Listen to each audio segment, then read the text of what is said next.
Yes. Thank you. Hello, everyone. It's Cindy Silva with the Metaphysical Wisdom Podcast. I'm here with Pam Oslie. Hi, Pam. Hi, Cindy. Nice to meet you. So great to have you. We've been talking about doing this for a little while. I'm really grateful that it's finally happened. I've been looking forward to it. Good. We're going to have fun. Hopefully, it's informative and helpful and fun. That's the main thing. Fun, learning. Learning is fun. You got to keep being lifelong learners, right? Yeah. Yeah. Well, I first was introduced to your work through a course that you offer on manifesting and quantum leaps.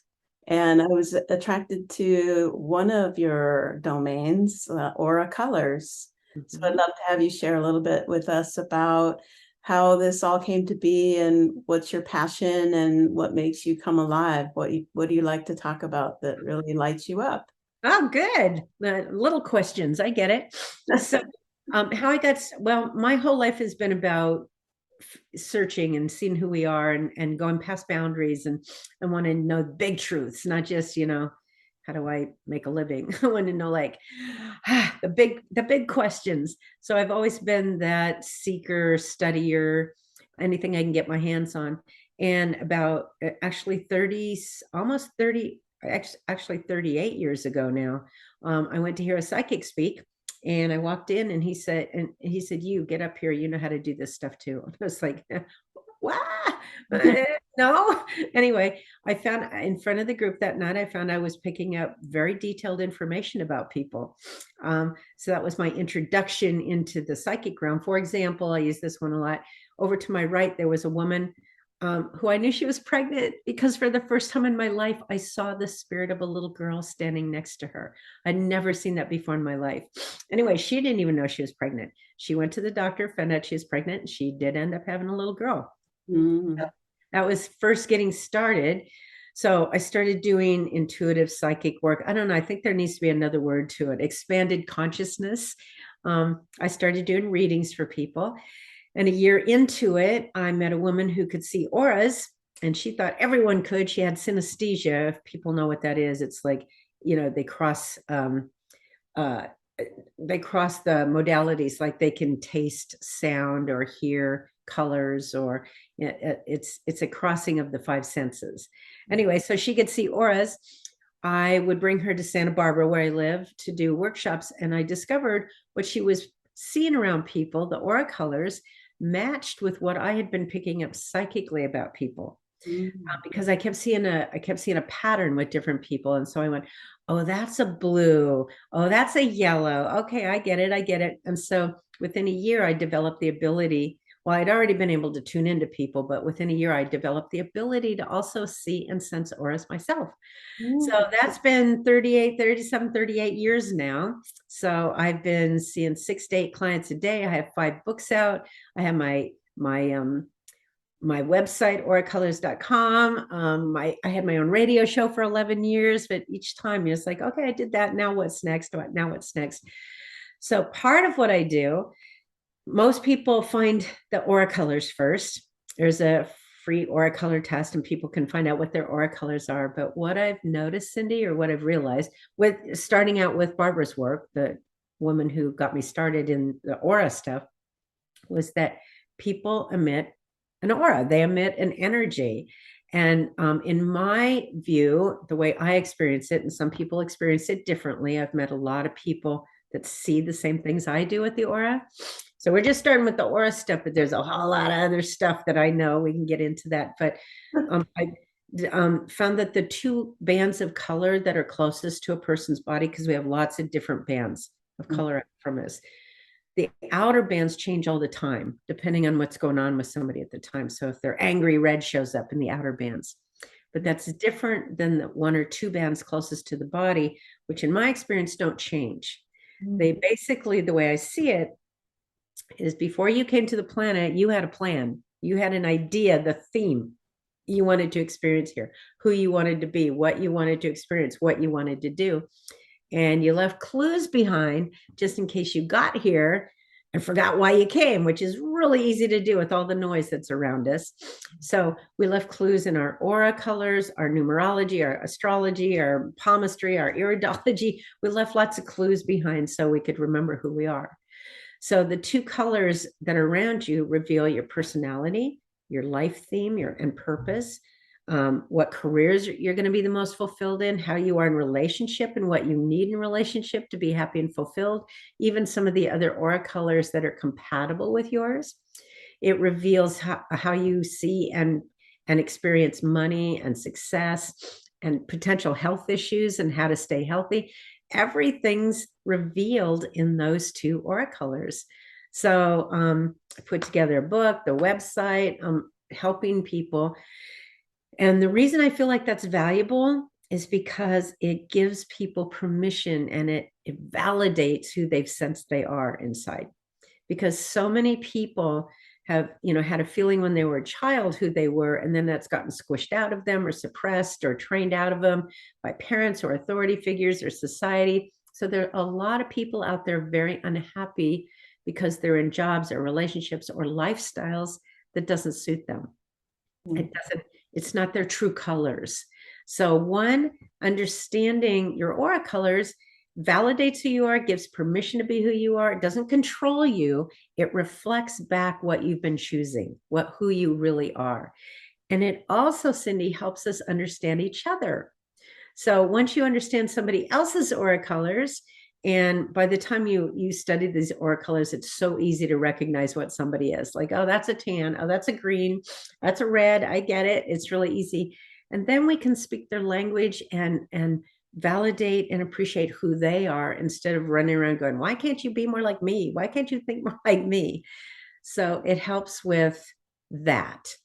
And then also what I've developed over the years is I study quantum physics. I have developed all kinds of more expanded abilities that we all have. We just haven't been taught that. So not only can I see and sense auras, I do psychic work. So I can basically see outside of time and space. I can see somebody's future, somebody's past, always emphasizing free will. Always, always, always emphasizing free will. I've got yellow in my aura. So do you. You've got some yellow in there too. Yellow, we're nice people. Do that. If you could see, like with everything moving to Zoom, if you can do your work remotely and see people's auras. Yeah. Oh yeah, I absolutely. Well, I don't have to see somebody. Somebody can give me their name and hair and I go zoom that in. third eye open, huh? Yeah. So there's no limits. Once you start tapping into these abilities, there really are no limits. So I can see people's past, present, and future. I can see other lives. I call them other lives as opposed to past lives, because I can also see future lives, always with free will and choice. I can talk to people on the other side. People have crossed over, guides, loved ones, animals. I teach people how to bend spoons and heal their bodies, bend spoons, mind over matter. And one of the fun ones that very few people teach is how to navigate and change into different parallel universes, which is a quantum physics thing. You can radically change your life, better relationship or money or health or whatever, by understanding how parallel universes work. Because I use it a lot to change my life. And you can do it subtly, you can do it dramatically, but those are just some of the things that I teach people how to do. Again, if I can do those, because I've developed those advanced abilities, which we all have, if I can do it, that means everyone can do it. So it's just whether or not people want to do it. So basically, that's what I do. My passion, I know that we are more than we've been taught we are.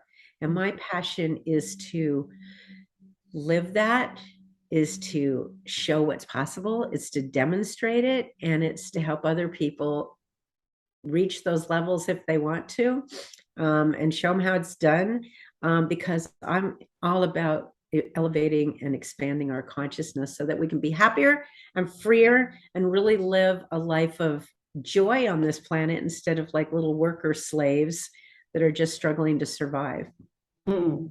Make me laugh. We have so much in common. We're all doing the same things, but in different ways, using different tools. It's so. Yeah, I think we have the same. What color eyes do you have? Because Zoom doesn't always show true color. Hazel green. Like they're more sometimes green, sometimes hazel. It's green. Is that blue green or brown green or yellow green or Yellow. everyone? Yeah, yeah. I would say yellow green. Yellow green. Okay. So did you take the aura color quiz? Probably not. Not yet, but what I want to say and validate here is that I don't know if you're familiar with Carol Rittberger's work. You know, No, I don't know that name. How weird. and she created a whole system on color. What color is your personality? Ah, I'm a similar. yellow. I'm a yellow green. So Oh, that's what I'm seeing around you too. You've also got some blue out there and you've got some violet out there. And, yeah.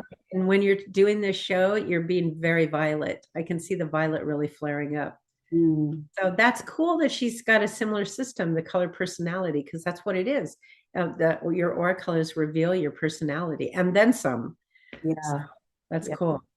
I've also studied and became a human design analyst, so I can see what you're saying about when people are conditioned by the environment to become something other than they are, Yeah. and confusion about that, and the doubt and confusion that sets in and takes them on a path away from their what you would call their natural color, their Yeah. true colors. Yeah. Yeah. Their Yeah. purpose, their dharma, their what's going to make them happy and fulfilled and how to get there. We've also got the aura colors. There's they reveal how for each color, because every color's got a different way of being happy, balanced, and healthy. What works for one color doesn't usually work for another color.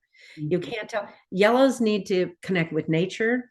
Now, I don't know what your other person's system says, but in my system, yellows are kids. They're playful. They're youthful. They don't. We're pleasers, but we don't like being told what to do. Okay, but we need freedom. We need variety. We need energy. We don't like regular jobs. Mhm. Okay, so we either get into the creative fields, the healing fields, or the physical fields, like yoga instructors or energy workers. And whatever. And then you've got a lot of violet, sweetie. I'm watching all that violet with you. Anyway, yellows need to exercise. You cannot tell a blue that part of their fix is to go exercise because blues don't like to exercise. It's not their thing. So they'll resist it and then they'll feel bad about themselves. So Yeah. each one of the aura color personalities has a different way of staying healthy, happy, and emotionally balanced, mentally balanced. You see how fast I'm talking with you?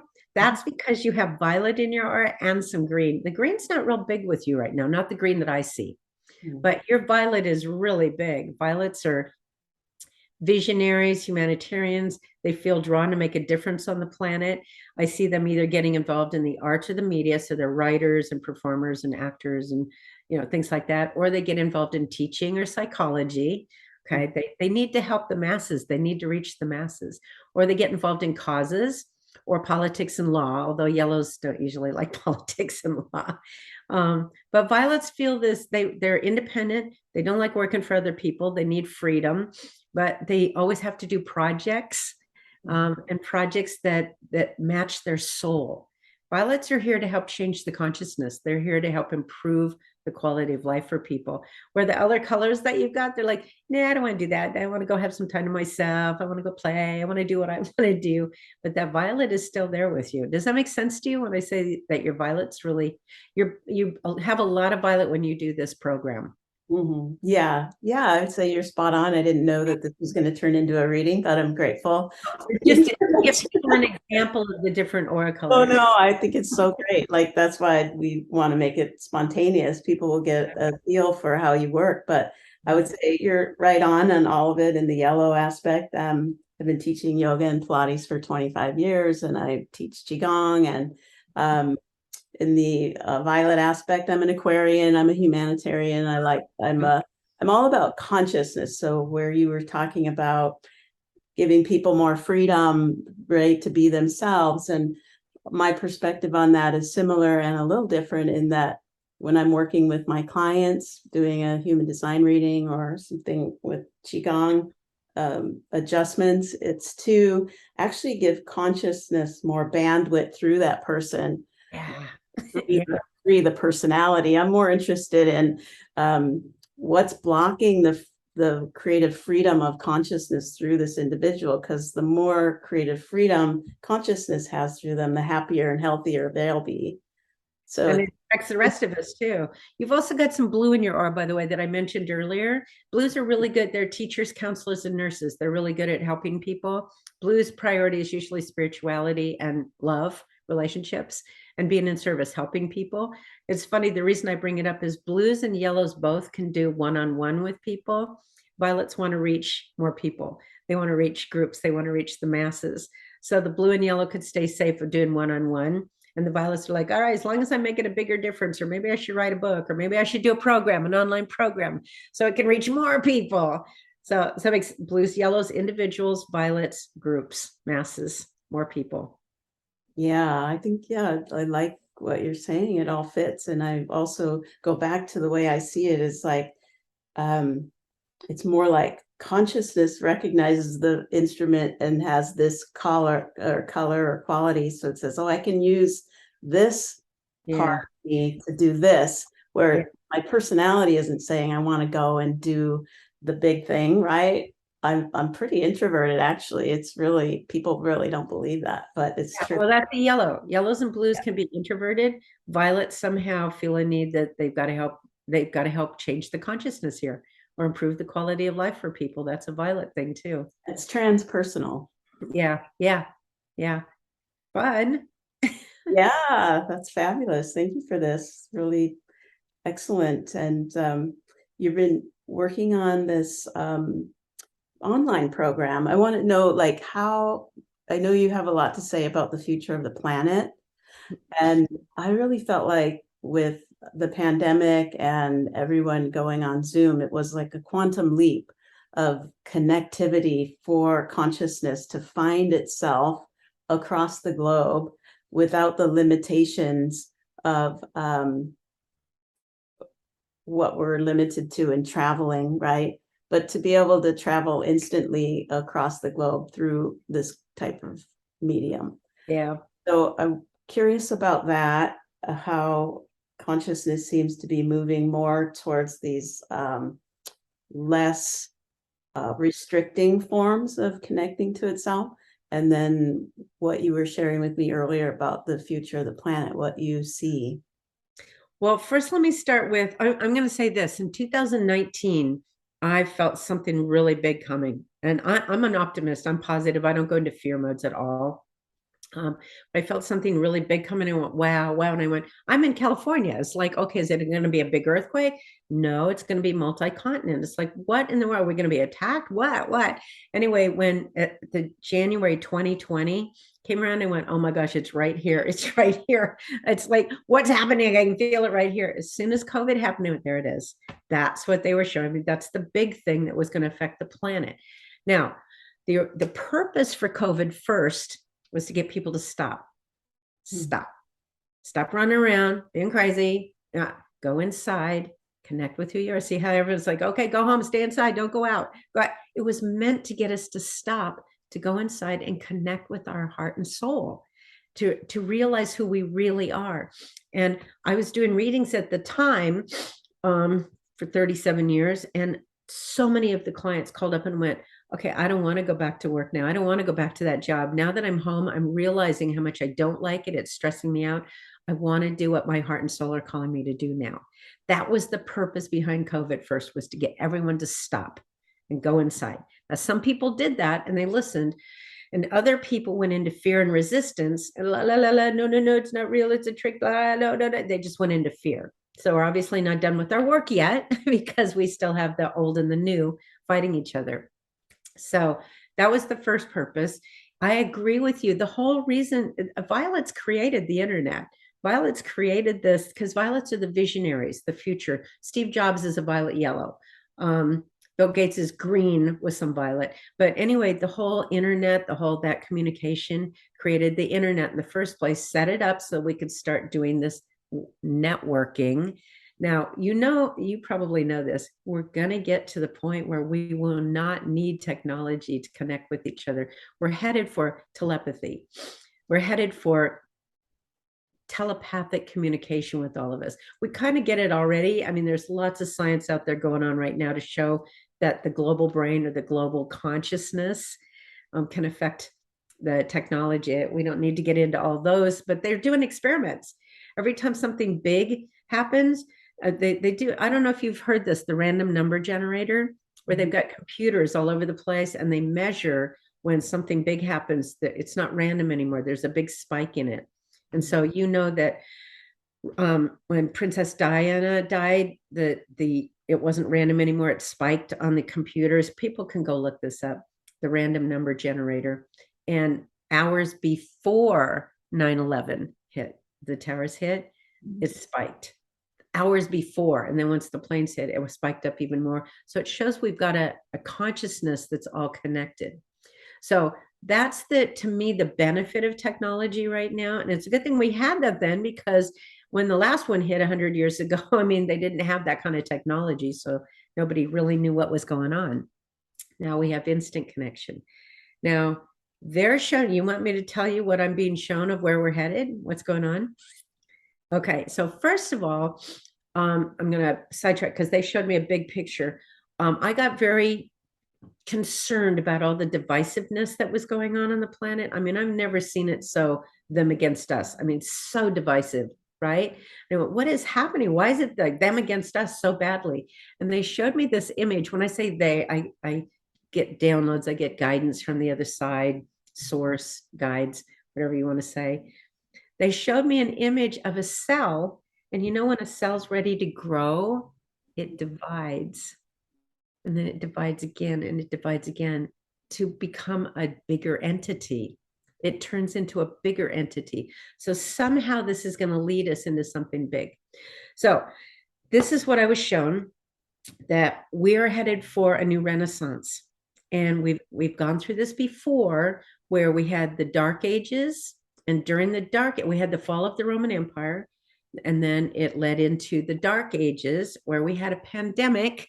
We had the Black Death. It was a huge pandemic, and people just thought the world was, it was dying off. It was old, And then what emerged from that later, now that took hundreds of years. As you know, things are not taking that long anymore, to go through this whole process. Everything's sped up. What emerged after the Dark Ages was the Renaissance, which was new science. It was Newtonian physics showed up then. Printing press. The world wasn't flat anymore. There was new art, new philosophy, new literature, new beauty. I mean, it was a radical shift from the Dark Ages, right? And people in the Dark Ages couldn't even have fathomed what that Renaissance that was coming. I believe I wasn't there. Well, actually, I might have been. I don't know. Anyway, that's another story. But there was a new Renaissance. They're telling us we're in the same phase, that what's going on right now is a dying off of the old, which is why it's amazing to me how many people think that they're dying or they're sick and dying, whatever, they're scared. It looks so negative, but that's because the old stuff is dying off. The old way is falling apart and disintegrating. I'm sure you've heard this before. That's what happens to a caterpillar. When it's ready to become a butterfly, it goes into the cocoon, isolate, go into the cocoon. The old stuff actually falls apart. It goes into goo. And then it uses imaginal cells to transform into the butterfly. So we're in the midst of those birth pangs right now. But what they've shown me is we're headed for a new renaissance. And the first one, the old one, was based on Newtonian physics, which is what we've been operating out of for centuries. And Newtonian physics is just basically Newton that says the universe is mechanistic. It's a big biological machine or whatever, cause and effect. It's a big machine. Where we're going, and the thing that's going to be in the new renaissance is all going to be based on quantum physics, which is consciousness and energy. The new life is going to be us living as souls, conscious souls on this planet, not little biological little slaves that think we have to struggle just to survive, to put gas in the car and food on the table. That's not what we came here to do. And it sounds radical, it sounds unbelievable, but you know what? A lot of science fiction, a lot of things were called science fiction back then that are now called science fact. Okay. So it seems crazy, but you're in the same world. Do you know how much it's changed? When I started doing this work 38 years ago, people thought I was insane, right? And most of my clients, it was about 80%, 80% female and 20% male. Now it's 60-40. And it's more and more accepted. It's more and more out. People are coming forward with their near-death experiences, with saying that they can feel their loved ones who have crossed over around them. The consciousness really is evolving. And I don't know when this shift is going to happen, but we're already in it. Mhm. So I don't know if it all of a sudden shifts over like that 100th monkey, or we tip the scales because enough people are in it, or if it's going to be a slow process. Right now, it feels like it's taking too long for those of us that have been doing this for a long time. At the same time, there is an evolution. As much as it looks like out there that things are falling apart and we're going to have nuclear war, which I don't see, okay, deadly, blah, blah, blah. That's the same if you're out on the ocean and there's a storm, the waves just look horrendous. But if you go deep underneath the ocean, it's very deep, it's very quiet, it's not chaotic down there, it's very powerful, it's very strong, and it's not affected by what's going on the surface. So there's stuff going on because our consciousness has been asking for this. Our souls have been asking for life to change.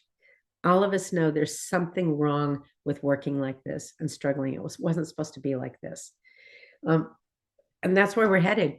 What I'm seeing, they actually just showed me, and then I got one more caveat to show you over here. But when I do future readings for people, we're not working like this anymore. People are not having to work for money. Have you seen the whole money situation is starting to change? We got cryptocurrency now. It's not even based on anything. It's like it's coming out of the ethers. It's coming out of technology. Of course, our money is not based on anything anyway. It's pieces of paper. That there's no gold stamp. There's no gold behind it. There's nothing behind it. We're just having pieces of paper. And now they're having electronic money. So all of that's going to change. It's going to be a radically different thing in a positive way. People are going to be able to do what their souls want to do, what they love to do, what they're being called to do. And it's part of a process. It feels like we go 2 steps forward, 1 step back, another step forward, 3 steps back. It feels like it goes back and forth. But the core of it, in the mass consciousness, we are moving it forward. The way we're doing it now, the way we have been doing it, is not sustainable. And we know that. Does that make sense? All of it. Yeah, right on. Yeah. Yeah, I don't even know where to begin to respond. That was a lot, but I'm in total agreement. Well, I'm going to say one more thing that's kind of odd. You up for this? Odd. It's unusual. Most people have not heard about this, but I want to add one more caveat to that, because a lot of people are sensing that the people that are still in fear and holding on to the old way, they can't even imagine this new thing. It looks like it's going to be the old forever, but it's not. It's already falling apart. But there's one more thing I have to add in there. Some people are not going to be able to grasp this just yet, and it's okay, but I want to put it in the consciousness anyway, because it's already in there. Parallel universes are a real thing. Quantum physicists have evidence that, Stephen Hawking talked about multiverses. A lot of them are talking about multiverses. Parallel universes are a real thing. So I want to explain to people what that is, if you don't mind, real quick. Sure. Basically, what they're saying is there's an infinite number of yous having different experiences. Every time you make a choice, let's say you decided to wear this color today, but earlier today you thought about, well, maybe I'll wear this red outfit instead, but you didn't. There's a real you that went off and is wearing red today, and the other one's wearing what you're wearing today, right? Those are minor ones, but there's a you that married somebody you met from high school. There's a you that had 5 kids. There's a you that never got married at all. There's a you that moved to New York instead of Minnesota or California. Every time you make a decision, they literally say it splits off. Now that sounds, like I said, science fiction, but they're saying it's science fact. So I want to explain in lay terms how that works. Right now, in the room that you're in, there are at least 10 radio stations broadcasting around you. And all those radio waves are around you, but you don't know the programming because you're not tuned into them. It's all frequency. That's what we are. We're energy. The universe is energy and frequency and consciousness, right? So if you went to your radio and turned it on 99.9, you're going to hear the talk, the music, the program that's coming out of that, and that becomes your reality, right? If you changed it over to 107, now you're going to hear the programming that's coming out of 107. It's a different frequency, but now you're hearing that talk, that music. 99.9 is still playing around you. It's all around you, but you don't know that because you're not tuned into it. You're not set to that frequency. That's the way parallel universes work. Now they've got 5 different or 3 different, I think 3 different theories about what it is, but this is the one I've experienced. And this is the one that seems to be the most accepted with physicists. Some of them say, well, the universe is infinite. So that means just mathematically that there's another you way far away, right? But they're not, they're right here. Mm-hmm. So we're in a different frequency.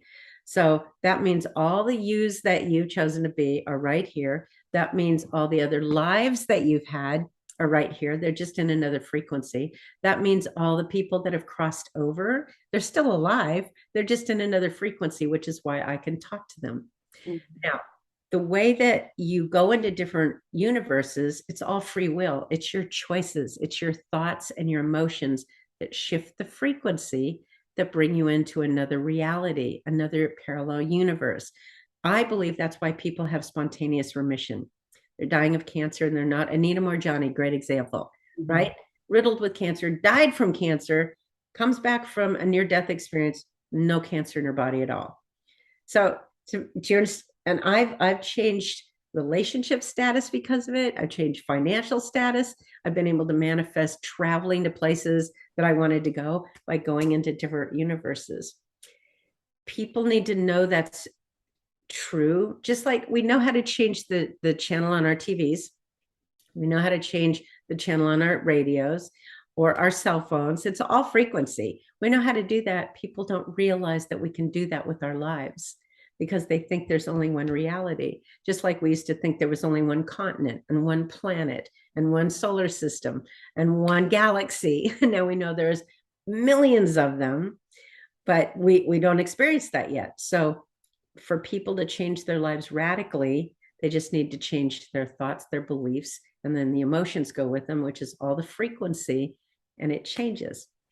The cool thing about knowing how to do that is you don't have to, like, for example, I'm going to use a radical thing here, like go into therapy. And I have nothing against therapy. Believe me, I was doing part of that in my work, right?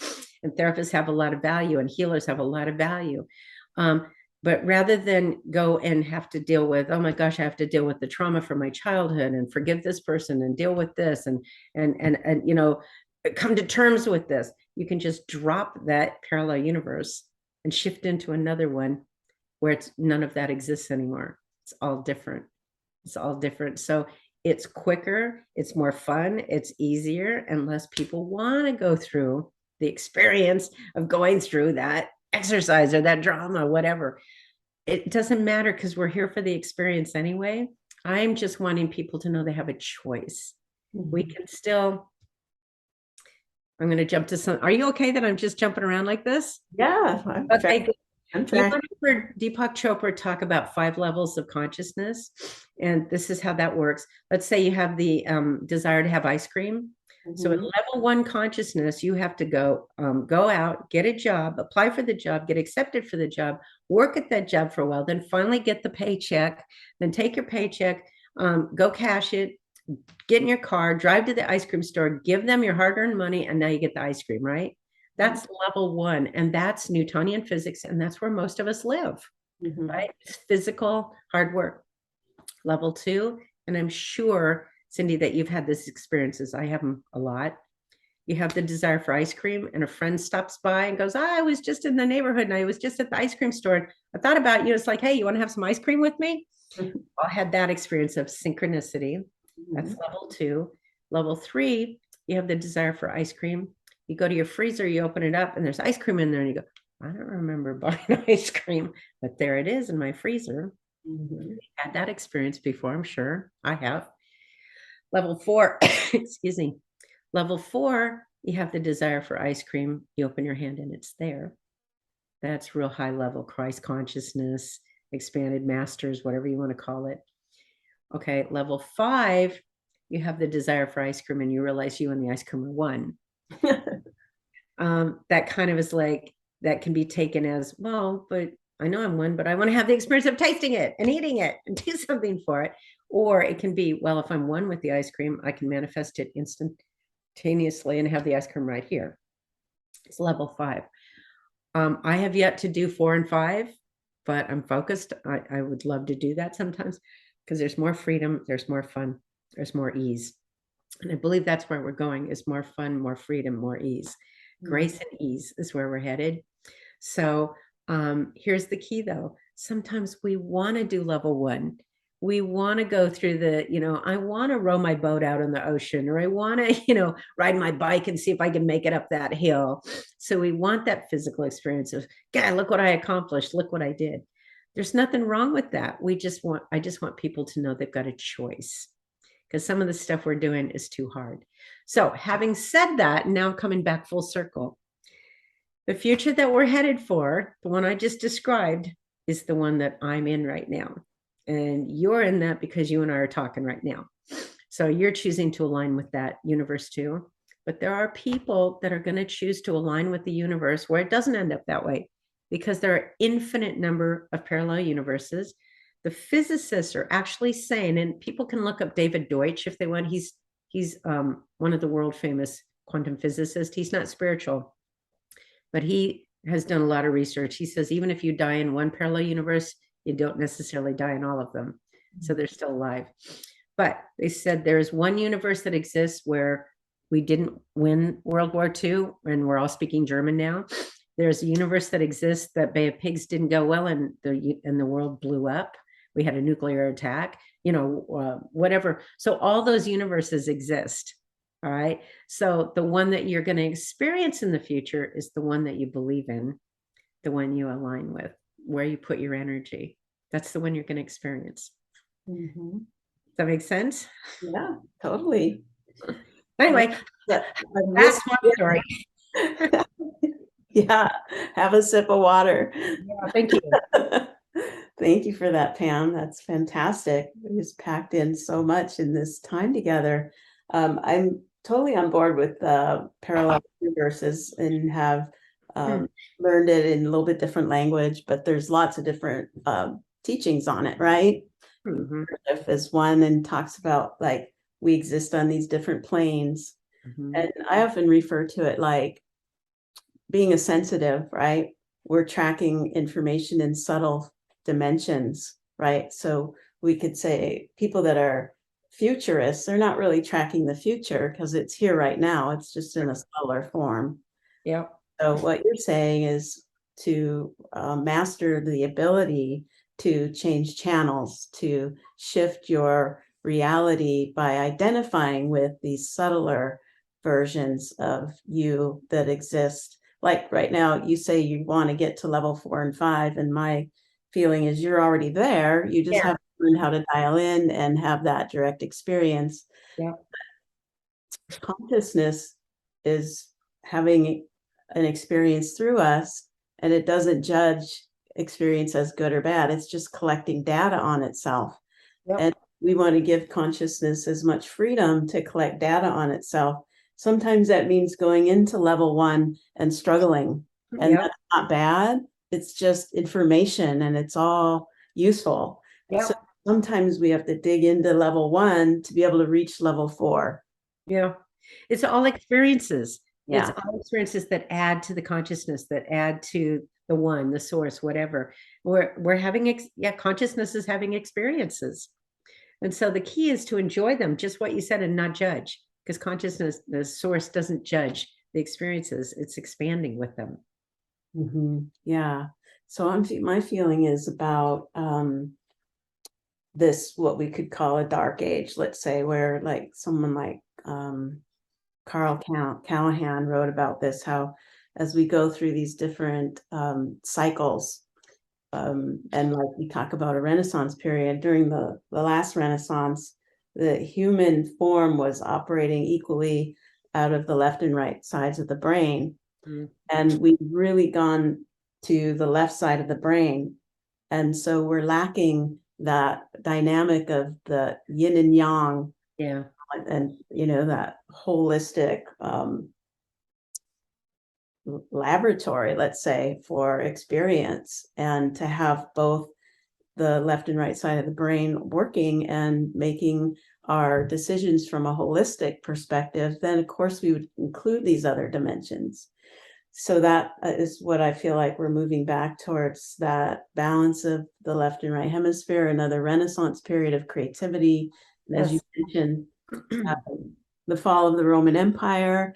It's like right now in astrology, the US is going through a Pluto return, which is the death and rebirth. Ah, As that happens, then Pluto will enter Aquarius and leave Capricorn, an earth sign where things are still moving pretty slow. But when Pluto enters Aquarius, things are going to speed up very quickly. And Aquarius being technology, being the quantum, it is going to be dizzying, the amount of change that's going to happen. It's going to be exciting for some, overwhelming and terrifying for others. yeah.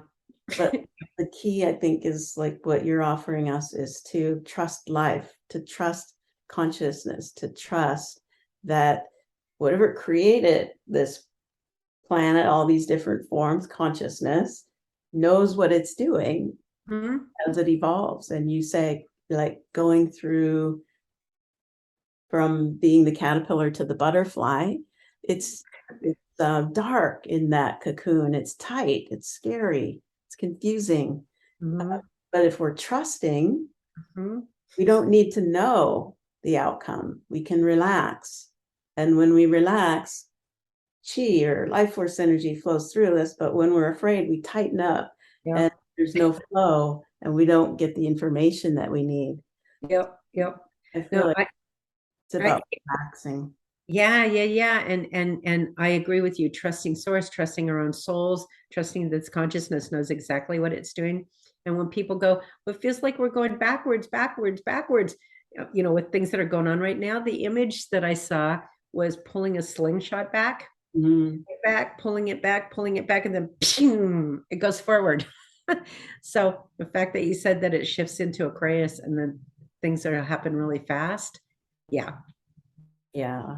It's very fun talking with you. I love finding people who speak my language and are tracking the same thing, but from a different perspective. Like we're both on the edge looking outward and pulling these strings and weaving them together to help people make sense of what's happening, so that we can have this other perspective to lean into when things are falling away and the media is sensationalizing fear, because that's what sells. We can have these other perspectives popping up that might resonate with people, so that they can allow what's not working anymore to fall away, but also be inspired to turn their attention in the direction of what's emerging, that's replacing the old.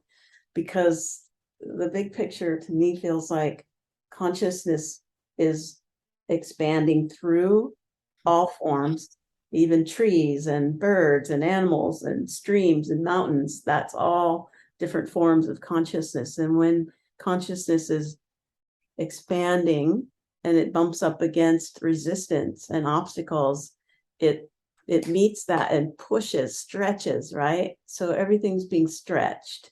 Right.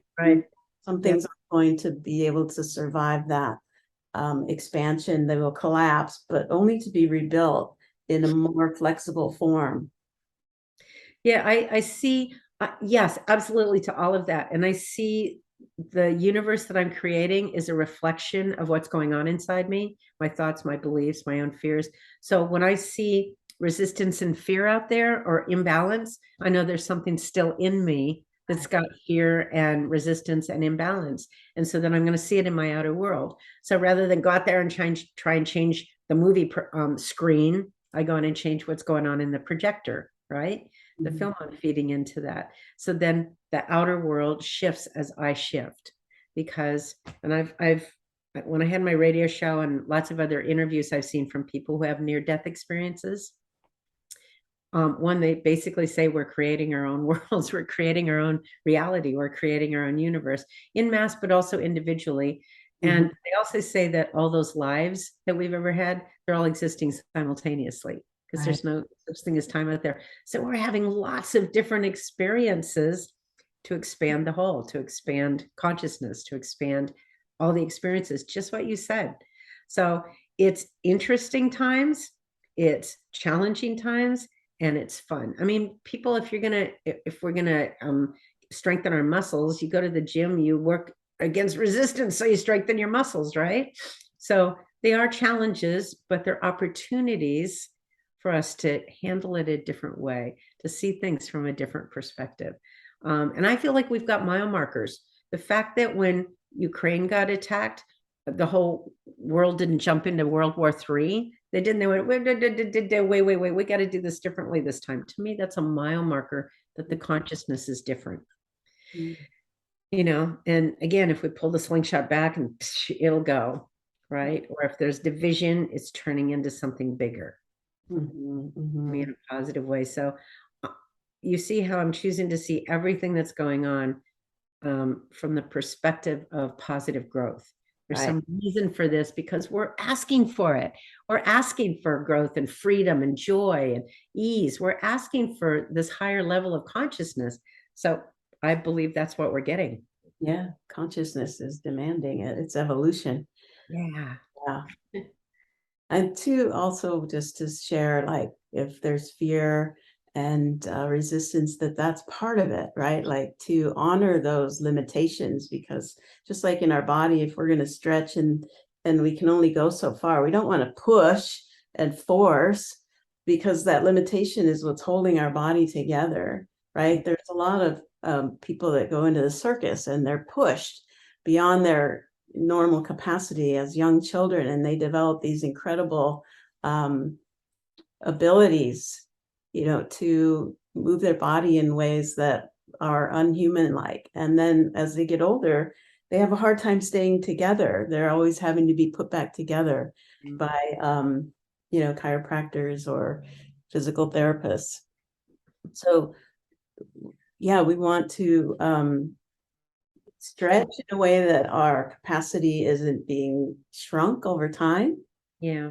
but not stretch too far, too fast, too much without honoring our natural limitations. Or we go to a place where we're ungrounded, we're not functioning. That's not helpful for consciousness. Right. And I feel like it's important for people like you and me and other people that are out there to demonstrate what's possible so that people aren't afraid to go to those new levels. When I the first time I went to a class to learn how to bend spoons, seriously, it's like, okay, really? So we're holding our spoon. We're supposed to be going bend, bend, bend, bend, 10, 15, 20 minutes into it, nothing's happening. All of a sudden, a woman in the back of the room yells at, we look over and her spoon's falling over. As soon as we saw that, ours went. So it's Right. like, oh, it really is possible. Wow, wait, huh? What? Because before we didn't think it was possible. Somebody else showing us what's possible and that we are expansive and that we're these incredibly amazing beings with all these other abilities, more expansive abilities, that gives everybody permission to go there if they want to. Yeah, it was a literal tipping point, right? Yeah. There was resistance in the field because people weren't believing it was possible. And then enough people were hopeful that it finally tipped and somebody's went and everyone looked. And then there's it's like that tipping point, what you're talking about in the collective Yeah, yeah, that yeah. you're feeling. Can you imagine the first time somebody came back centuries ago and went, "Hey, the world's round. The world's round." And all these people are like, "Nah, you're not. No, I can see that it's flat. What do you, I'm not. You're not tricking me. I'm not going to fall off into monster veal, whatever." Right? How long did it take for people to accept that? Well, most people accepting that the world is round. Okay, not everybody, but or flight. You know, the concept of aerodynamics has been there forever, but until somebody actually got aerodynamics and proved it to people, now I don't know about you, but I take it secondhand that you can get in an airplane and fly someplace. Still blows me away. I don't Mm. know how they can fit 200-300 people up there in that giant thing that weighs a ton and it's up in the air. It's like, how's that? It doesn't make sense to me, but people that understand aerodynamics, of course, it makes sense. Or cell phones. I don't understand how I can talk on my little cell phone and it goes into bits of information, zeros and ones or whatever, and I can reach my sister in Europe and it comes out my voice in her little phone. It's like, how did that happen? So I don't always understand the technology, but I know it's the same as what we can do. Telepathy, remote viewing, psychic stuff, changing our frequency. I believe that we're creating the technology to show us what we're capable of doing. People think it's just technology, but I think it's like, oh, okay. Well, we can't create anything that doesn't exist within us. Yeah, that's what I think. The reflection, right? Like that telepathic aspect you talked about, it's also very much, part of Jose Arguelles said too, that we're becoming a telepathic civilization. Yep. It's the physical manifestation of being able to text someone instantly across the world and get a message is representing another plane of reality where we're in already, the communication has already existed. We've Yep. already had that conversation, and now it's just showing up on our phones so our physical dense aspect can catch up and to connect to that part of us that's already having that conversation in another place. Yeah, that's why he said the left brain, the left side of us, the yang, is so into technology and logic and practicality and the Newtonian physics part of it. It's like, well, this is how we'll get you back there. Then we'll do it through your technology since you believe in that. Okay, we'll get you back there. Yeah, it reminds me of how where you talk about Violet, or the generation of indigos, right? That when my grandson was born in 2011, he came in and it was like 6 months old. He's running this iPad like I couldn't believe it. It was just phenomenal. Like, this is not normal, something's up. And then I had this download, like, he was part of creating this technology. Now he's come in to play with it, to it out, make sure it's working the way they need it to work for the communication to come from that plane to this plane or something like that. I can't, No, that makes sense. That makes sense. I think we all did that. We had an idea when we were coming here. It's like, oh yeah, I want to play on that level when I get there. And well, you're younger than I am. It's like, yeah, my generation, our generations, these people that are here now, I want to come and help with this transformation. I want to come here and help with this renaissance and experience the renaissance. We chose now on purpose. Yeah. Well, it's been just such a delight speaking with you. I can't even imagine how much time has passed because we've been in a different plane, but yeah, we're right on target here. Is there anything else we can share to help people find you and your courses and your books, your Yeah. website? Yeah, my website is auracolors.com, AURA colors, COLORS, so auracolors.com.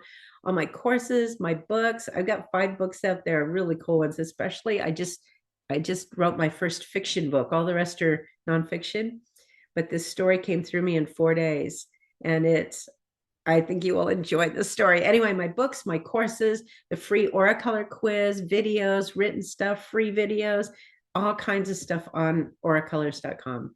Excellent. And what about the course on the Quantum physics? the planes of reality? That's my quantum physics. It's called Quantum Leap. One of my courses, Quantum Leap. And I want people to know, if they get the courses, they have 10-day refund policy. If they start watching it, they don't relate to it, you get a full refund. So there's no risk. I want people, okay, go for it. The Auracolors, the quantum physics, whatever you feel drawn to in there, go for it. You have refunds if you like it. So it's all at auracolors.com. Yep, everything's on there. Yep.